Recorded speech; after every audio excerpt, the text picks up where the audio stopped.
नमस्कार। जय हिंद।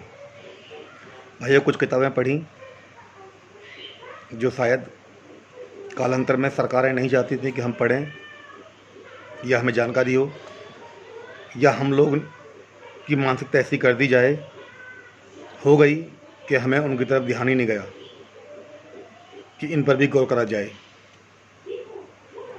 तो कुछ किताबों से निकाल कर कुछ तथ्य लिखे हैं, मैं उन्हें आपके सामने रख रहा हूँ।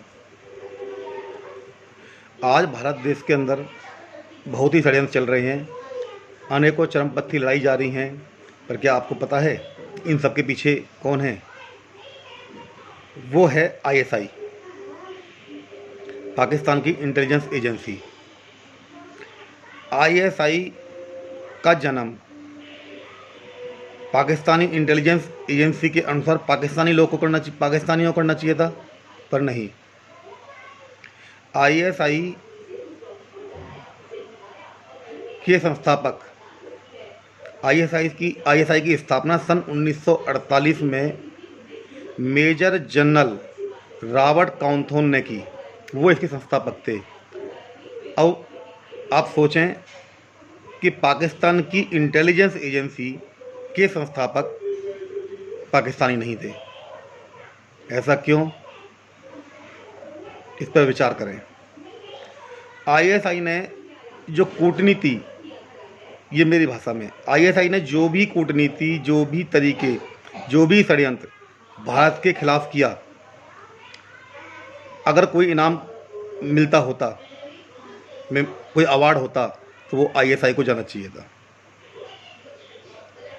अगर हम इतिहास में जाएं तो प्रतीत होगा कि आईएसआई नॉर्मल एक इंटेलिजेंस एजेंसी है, छोटी सी देश की, पर ये इतनी अहम क्यों हो गई और कब हो गई? 80 के दशक में अफगानिस्तान के अंदर सोवियत यूनियन की सेनाएं थीं। तो तब अमेरिका ने सऊदी अरब के पैसे और नाटो फोर्सेस ने मिलकर आईएसआई के माध्यम से अफगान मुजाहिदीन आतंकवादियों को मजबूत किया और सोवियत यूनियन के खिलाफ एक युद्ध का दस्ता तैयार किया। सोवियत यूनियन फोर्स जब अफगानिस्तान से चली गई, उसके बाद आईएसआई ने, जब तक आईएसआई मजबूत हो चुकी थी, आईएसआई ने अफगान और तालिबान की पीठ पर हाथ रखा और उनको मजबूत किया। कालांतर में आप देखोगे, इस बात पढ़ना, सब रिसर्च करना, कालांतर में अफगान और तालिबान आतंकवादियों ने कश्मीर में तबाही मचानी शुरू की गई। इसमें आश्चर्य की बात जो है, वो समझने वाली बात यह है कि सीआईए, अमेरिका की एजेंसी, और भी देशों ने उच्च कोटि की तकनीक जो फ्यूचर को देखते हुए बनाई जाती है इंटेलिजेंस की, वो आईएसआई को दी, जो संसार में कुछ ही देशों के पास थी। और इसीलिए उनका सिर्फ एक ही ध्येय था कि यूएसएसआर को मटिया मेट कर देना है आईएसआई के द्वारा। और यही कारण है कि आईएसआई को तकनीकी कारणों में बहुत ही अच्छी एजेंसी माना जाता है। वास्तविक खतरा हमारे और आपके लिए या देश के लिए आईएसआई है। कुछ उदाहरणों से वो समझते हैं। आप कोविड-19 को देखें, इसका भी संबंध डायरेक्ट इनडायरेक्ट आईएसआई से लगता है। वो कैसे? वाया नेपाल, रोहिंग्या के माध्यम से कुछ पेशेंट भेजे जा रहे थे, वो अभी न्यूज़ में आया था। इससे पहले भारतीय मुद्रा, नकली करेंसी कहाँ से आती थी? आईएसआई से। मैक्सिमम जो आतंक देश के विरोध में अपराध होता था महानगरों में, उनके पीछे कौन? आईएसआई। अवैध घुसपैठिए, बांग्लादेशी, रोहिंग्या, इन सब के पीछे कौन? आईएसआई। हमारे युवाओं को ड्रग्स कौन परोस रहा है? आईएसआई। पंजाब के अंदर ड्रग्स का ताना बाना, एक जाल सुनियोजित तरीके से बनाया गया। उसके पीछे कौन? आईएसआई। इन सब चीज़ों को जोड़कर आप जब देखेंगे तो आप लोग समझेंगे कि ये आईएसआई वाले लोग, या ये कहें दूसरी भाषा में कि ये 20 करोड़ वाले लोग ये समझ चुके हैं कि 130 करोड़ वाले देश, जो कि एक महान देश है, विश्व की शक्ति भी है, उससे आप सीधे युद्ध में नहीं जीत सकते। ये इतनी बार मुँह की खा चुके हैं, जैसे 1965, 1971, कारगिल और भी छोटे मोटे। इनको मालूम है कि एक ही तरीका है इनसे लड़ने का। चौथी पीढ़ी, 5वीं पीढ़ी को नैतिकता से, राजनीतिक, राष्ट्रवाद, धर्मवाद, समाजवाद से कमज़ोर करो, किसी भी तरह से इनको कमज़ोर करो। और इसी में उनको एक आशा लगती है, दिखाई देती है, दारुल इस्लाम की। सबसे पहले आता है आईएसआई ने ऐसा कौन सा हथकंडा है जो इन्होंने नहीं अपनाया हो। कुछ उदाहरण हैं। 1993 के मुंबई ब्लास्ट में 350 घायल हुए, 1200 मारे गए। 2006 ट्रेन ब्लास्ट मुंबई, 26/11 ब्लास्ट, इनके पीछे कौन जुड़ा हुआ है? आईएसआई। पर कभी स्वीकार नहीं कर सकते वो, ना करेंगे। अजमल 1926/11 ब्लास्ट हुआ मुंबई वाला, उसके अंदर अजमल कसाब को, ये फिल्मों में भी देखा होगा आप लोगों ने, ये प्रतीत कराया गया कि जब ये पकड़ा जाए मरने के बाद तो ये लगे कि ये पाकिस्तानी नहीं, ये हिंदुस्तानी मुसलमान था। सब कुछ ये हिंदुस्तानी मुसलमानों ने किसी विशेष रूप से परेशान होकर मजहबी तरीके से उन्होंने किया है, पाकिस्तान का इसमें कोई लेना देना नहीं है।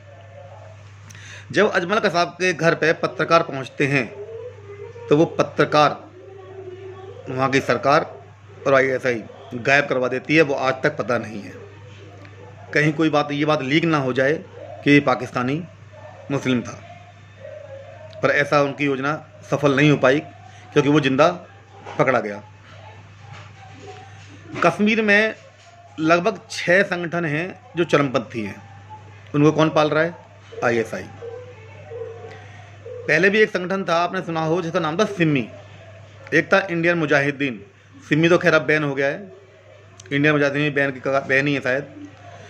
आज एक संगठन का नाम है चल रहा है, जो उसका नाम है PFI, जो आप लोगों ने सुना हो।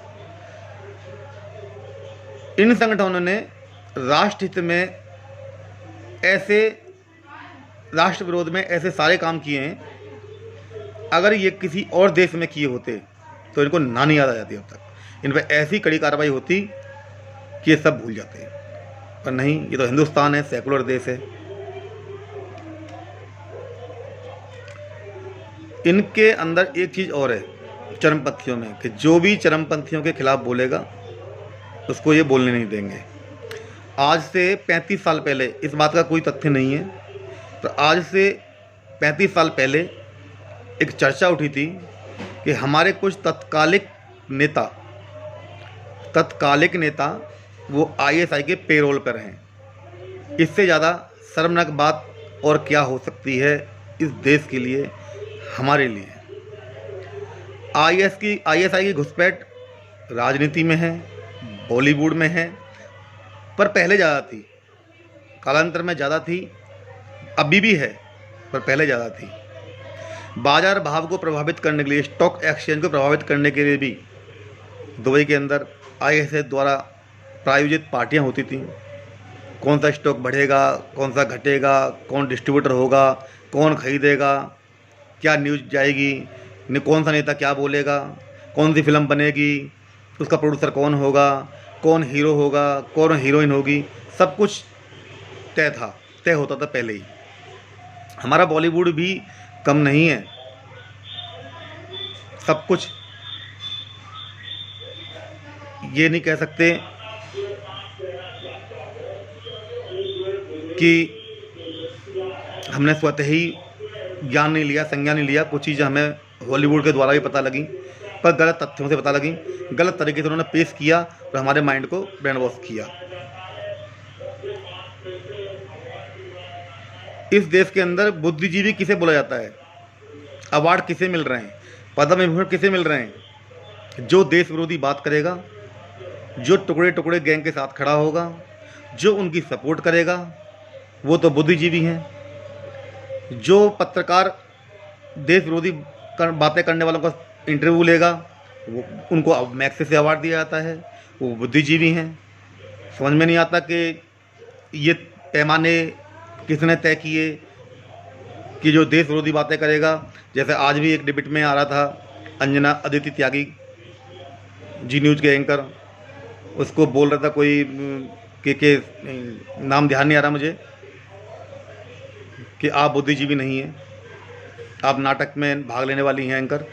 तो उसने कहा कि नहीं, मैं देश विरोधी बातें करके मुझे अवार्ड नहीं चाहिए। जिस तरीके से कश्मीर में चरमपंथियों को ऑक्सीजन कौन दे रहा है? आईएसआई। हमारी कुछ कमज़ोर सरकारें भी उनको दूध पिला रही हैं, साल में 100-100 करोड़ रुपए उन पर खर्च कर रही हैं।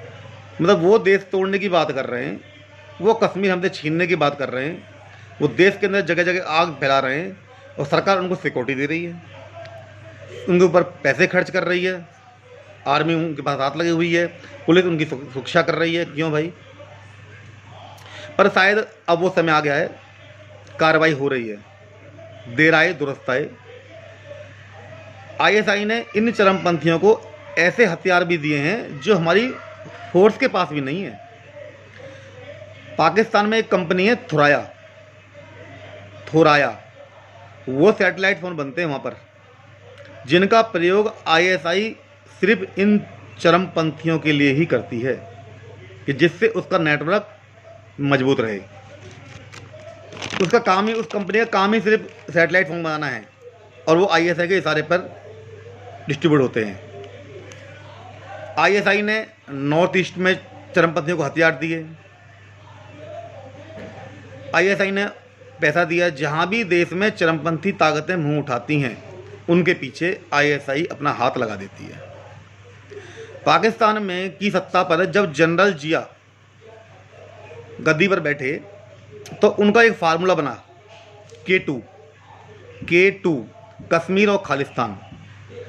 तो उन्होंने खालिस्तान समर्थकों को पालना शुरू कर दिया, उनको दूध पिलाना शुरू कर दिया, पैसे भी लो, नकली करेंसी भी लो। जर्मनी में जाके शायद खालिस्तान करेंसी भी छपवाई। कहीं भी कोई भी चरमपंथी देश के विरुद्ध काम करती खड़ा होता है, आईएसआई उसको तुरंत सपोर्ट कर देती है, पैसे से, हथियार से, हर चीज़ से। ऑस्ट्रेलिया की जितनी पूरी जनसंख्या है, उतनी जनसंख्या हमारे देश के अंदर बांग्लादेशियों की रह रही है, जो नाजायज़ तरीके से, और लगभग 30 लाख प्रति वर्ष ये फिर भी प्रवेश कर रहे हैं और हम अपनी पीठ पर इनको ढो रहे हैं। क्यों? समझ में नहीं आता। ना कोई टैक्स देते हैं, ना इनकम टैक्स देते हैं, ना ही कोई राष्ट्र हित में बात करते हैं, पर भी हम इनको ढो रहे हैं। कोई आवाज़ नहीं उठाता। आगे आने वाली पीढ़ियाँ हमारे से सवाल पूछेंगी, उनके इस काम के जिम्मेदार हम भी होंगे। मैं आपको एक नाम बता रहा हूँ, इस पर आप लोग रिसर्च करना। सैयद मोहम्मद उमर शेख 1994, इसके बारे में जानकारी निकालना।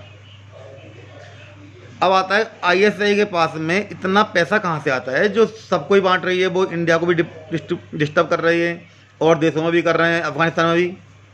अफ़गानिस्तान में अफ़ीम की खेती से, अफ़गानिस्तान में बड़े पैमाने पर अफ़ीम की खेती होती है। उस अफ़ीम की खेती से जो कमाई आती है उसका एक बहुत बड़ा हिस्सा आईएसआई जाता है। डी कंपनी के द्वारा जो भी कमाई होती है उसमें एक बहुत बड़ा हिस्सा आईएसआई को जाता है। आईएसआई के पास में पैसे की कोई कमी नहीं है। हमारी रॉ भी इनसे कई पीढ़ी आगे थी। ऐसा नहीं है कि हमारे देश की इंटेलिजेंस नहीं है, हमारे देश की इंटेलिजेंस सर्विस एजेंसी रॉ भी हम इनसे बहुत कदम आगे थी। पर कालांतर में हमारे यहाँ एक सरकार आई, गुजराल सरकार। उन्होंने रॉ को बेकार समझकर बेकार बताकर डब्बे में बंद कर दिया, वरना रॉ अकेले ही इनको नेस्तो नाबूद ख़त्म करने के लिए सक्षम थी। अंत में ये वीडियो बहुत लंबी हो जाएगी क्योंकि बहुत बातें बहुत कई दिन से पढ़ रहा था। तो अंत में सिर्फ मैं यही कहूँगा कि अपने दुश्मन से उसी भाषा में बात करूं जिस भाषा में वो समझता हो। जय हिंद, जय भारत।